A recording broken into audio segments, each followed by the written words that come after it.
Nicola Sturgeon could use the Norwegian krone as currency in an independent Scotland, an economist told us. Alex Salmond came out in favour of scrapping the pound. Former First Minister Alex Salmond has insisted an independent Scotland should have its own currency. The Labour Party leader believes the world has changed since the 2014 referendum, when he explored the possibility of maintaining an agreement with Westminster to keep using sterling. But he says a number of factors, including historically low interest rates, mean it would be the correct time to establish a Scottish currency. Mr. Salmond told Times Radio that today's economic conditions would tend to make the case for moving to a Scottish currency just as quickly as you can because you don't want to have debt denominated in another currency. This appears to be a recognition of inherent weakness in the SNP sterlingization plan to unofficially use the pound without formal monetary union before transitioning to a new currency if a number of economic tests are met. That arrangement would involve the new state issuing a lot of debt and foreign currency,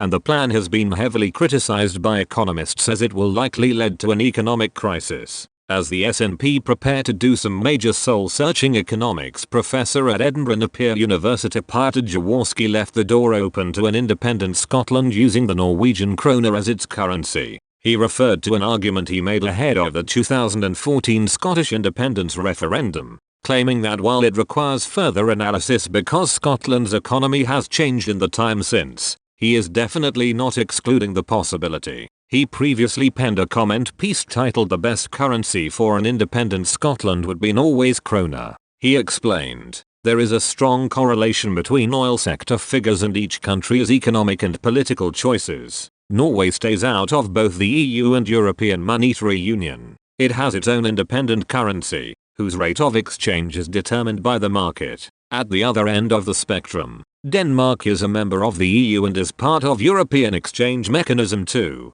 The Danish krone's exchange rate is tied to the euro, making it practically another form of euro. The UK is in the middle, a member of the EU but not an ERM2 or the euro. If Scotland votes for independence, it will create a completely different economic context for the two new countries that emerge. This new macroeconomic framework will work against the currently declared goals of both countries' governments. The economy of an independent Scotland would of course be much smaller than the economy of the new UK. This means that with the same absolute oil extraction, you can estimate that the sector would contribute more than 1/3 of Scotland's GDP. In the new smaller UK, on the other hand, it would only contribute something like 1%. Coming from the mainly gas fields off East England, Mr. Jaworski concluded in his piece for The Conversation. This suggests that it would suit the two countries to make completely different economic and political choices. If North Sea oil dominates the Scottish economy to an even greater degree than in the case of Norway, it would suggest that it would be even less inclined towards the EU and euro than the latter country. The logic behind this point is that oil changes the economic cycle of a country. The easiest way to think about this is to reflect on the effect of the oil price. If the oil price is high, a country that heavily relies on oil production does well and non-producers tend to do less well, because they are paying higher prices for their fuel. When oil prices are low, this reverses. Dr. Jaworski said that while Scotland's oil industry has declined since 2014, his claims might still apply to today's macroeconomics. Ronald MacDonald, research professor of macroeconomics and international finance at Glasgow University's Adam Smith Business School, cast a shadow over the SNP's plan to retain use of sterling in the early years of independence, rather than introduce a new currency. He said, "The underlying deficit has not changed too much since last year. It went up by 0.5%, I think.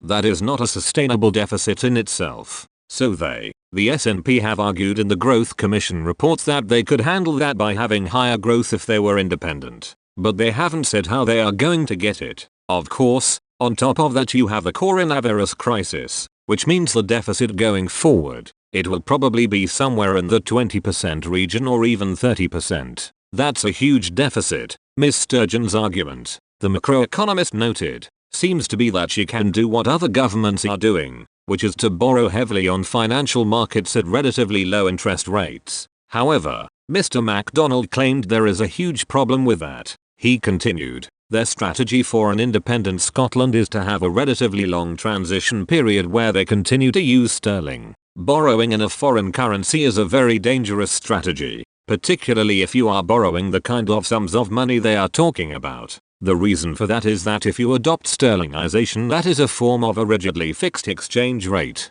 The UK has a flexible exchange rate. It means that when you get a shock to the economy, you have some means to adjust the economy to that. By adopting the currency of another country, you really are fixing your currency against that currency, and you have got no means of adjustment. That is not tenable for an independent country. I have argued separately it could lead to bankruptcy. They haven't thought through the macroeconomic framework.